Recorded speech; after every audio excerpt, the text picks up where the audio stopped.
Então, mostrar para vocês um pouquinho do que é a nossa sala de bateria aqui da União de Jacarepaguá, escola dos anos 60, primeira escola de samba do Paulinho da Viola, inclusive. Então, lá no fundo estão as caixas de guerra. Elas são a maior parte do contingente da escola. Numa bateria de 240, 260 peças, elas são responsáveis por 80 ou 90 peças disso aí. Quer dizer que é quase metade. Elas são responsáveis pela condução rítmica. Elas é que dão aquela sensação de ritmo contínuo da bateria. Ali do lado, a gente tem os repiques. Os repiques ali, se eu não me engano, estão entre 24, 30. Isso contando os repiques normais e os mós, que são repiques maiores e mais compridos.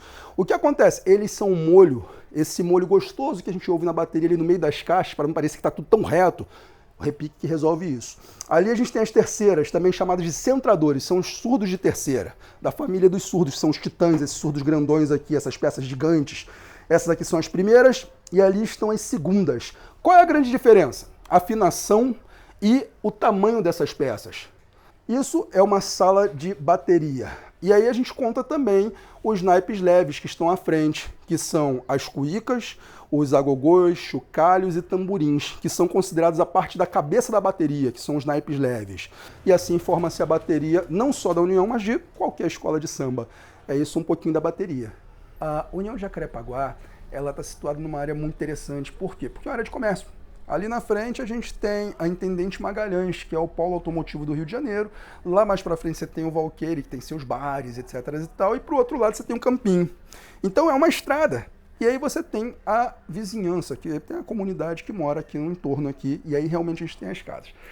Musicalmente, esse entorno da gente aqui, ele é um entorno de rádio. O que é um entorno de rádio? As pessoas escutam rádio e música de aplicativo e essas coisas assim o tempo inteiro. Fora a escola, não tem manifestações musicais tão grandes assim.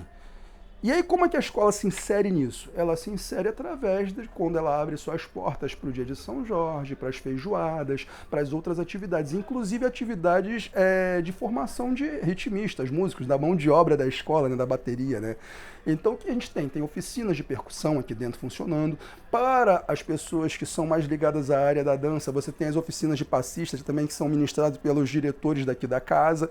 E assim vai. Então é uma escola que tem uma inserção dentro da sua comunidade através disso. Através de formação dos novos passistas, dos novos ritmistas, pessoas que sonham com o carnaval e querem se inserir através disso. Então, a gente tem que entender o que é o samba, da onde ele começa, que é essa música que ela é uma evolução de outras tantas músicas que são nascentes com a diáspora africana, enfim, do povo escravizado, né, que vem de África, dos pretos escravizados.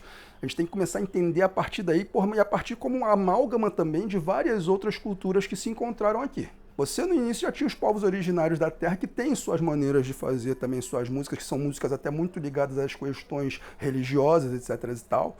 Você tem os europeus de várias e várias etnias, se a gente pode chamar também o europeu nesse caso também, que eles vêm para cá trazendo as suas manifestações culturais também, que na verdade as que vêm também não são as grandes manifestações culturais a princípio, são as manifestações dos caras que estão nos barcos, aquela coisa toda, que é uma manifestação mais da galera que trabalha também, mesmo sendo europeus que vêm para cá, que é a galera mais rude, imaginemos isso, e você tem as manifestações do escravizado africano. Então, o que você tem? Todos eles, por exemplo, os originários da terra, eles tinham seus instrumentos, podiam ter acesso às suas coisas.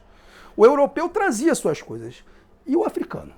O africano não trazia. Então ele tinha a ideia da sua música, da sua religião guardada na lembrança. Ele trazia ela no coração, na mente, na alma, que era muito diferente. Então você não teve tambores vindo para o Brasil, você não tem instrumentos vindo para o Brasil. Você tem a ideia de como esses tambores eram fabricados em África, você tem a ideia de como é que se tocava em África, mas você não tem isso materialmente aqui no Brasil. Então, na verdade, quando o povo escravizado chega aqui, ele traz isso dentro do imaginário dele, dentro da alma dele, da religião dele. O que é muito interessante porque logo depois esse elemento escravizado ele passa a ser realmente aquele que domina a questão da divisão rítmica e musical brasileira, porque se você pensar bem, tudo mais ou menos é fundado em cima disso. Você pega lá o que é a escola de samba. A escola de samba é uma organização de pretos, pobres no início. Cada localidade dessas, que a gente chama de escola de samba, que tem seus lugares, suas cores, elas têm suas divindades religiosas de devoção. E interessante, né? Por quê? Porque, por exemplo, você chega na Portela se louva São Sebastião, que é o Oxóssi, aqui no Rio de Janeiro. Então, o som da bateria, por ter o santo de devoção próximo, ela lembra o som do atabaque que se tocava em África para ele, da maneira de reverenciar essa energia, essa energia de Oxóssi. Você chega lá no Salgueiro, você chega lá, tem Xangô. Então se toca, as caixas tocam mais ou menos parecidas com Alujá. É interessante que você comece a notar isso, por quê? Porque as escolas de samba, as manifestações culturais, elas começam a partir das casas das grandes mães, das tias, que eram mães de santo. Então o cara acabava ali mais ou menos, terminava, pegava o atabaque e tocava alguma coisa. E começava, depois da parte religiosa, começava da parte sacra, vinha a parte profana.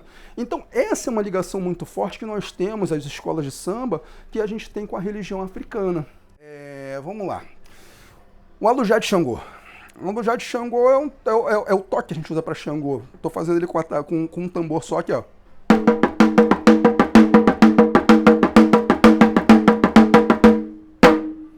Então, agora, a proximidade com a caixa.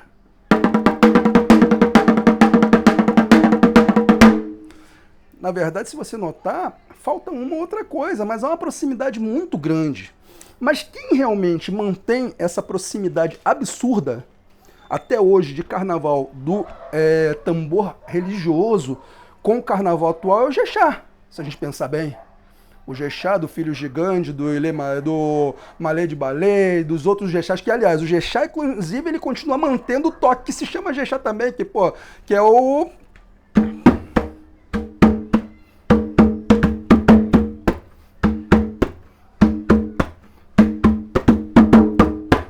O Filho Gigante mantém isso, que você pega, você pensa só. Filho Gigante, lá, uê, ile, aê, malê, balê, ojuoba.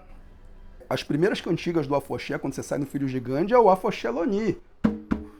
Afoxé loni, afoxé loni, ô. Que quer dizer o quê? O afoxé desse dia está saindo, o afoxé do meu senhor está saindo, que ele está avisando a entidade, a energia, que esse afoxé está indo para a rua e está pedindo licença para poder ir para a rua. Coisa que as escolas de samba, há um tempo atrás, isso se você pegasse até a década de 70, por aí, elas também faziam suas grandes obrigações antes de ter o carnaval e tudo mais, porque você tem que dar ciência a quem é de ciência, né, como o pessoal mais antigo fala. Você tem que explicar, você tem que falar, pedir licença para poder pisar nesse chão sagrado, que é o chão do desfile, que é o chão da Marquês de Sapucaí pra gente. Na verdade, a cultura é viva, ela anda. De repente, o garoto que estava há anos atrás, que ele tinha uma ligação de ir para casa de candomblé, porque lá ele almoçava, jantava, porque tinha isso, você pega bem. Quem eram aqui na Mangueira você tinha a Tia Fé, na Portela você tinha a Dona Esther, que era mãe de santo, enfim, você tinha uma galera ali das tias. Então o garoto saía, ele ia buscar couro aonde para botar em cima da peça dele? Era no terreiro. Esse elo vai se partindo com o passar dos anos. Não é que seja melhor ou pior, quer dizer que a cultura é viva e ela andou. Uma coisa é a gente imaginar o que é tradição, outra coisa é tradicionalismo. Tradicionalismo é engessado, tradição se comunica com o passado, mesmo criando características novas a partir daí. A música vai sempre mudar. A velocidade que a gente tem hoje do samba, que as pessoas falam, olha, antigamente você cantava um samba, o samba do Cartola caminha, quem disse que ela foi minha? E hoje você canta um samba com a velocidade, aquele vai na fé, bota fé, manda essa tristeza embora. Vê a velocidade de um pro outro. A velocidade do tempo em que elas estão inseridas é outra. É outra coisa, é diferente. É só isso.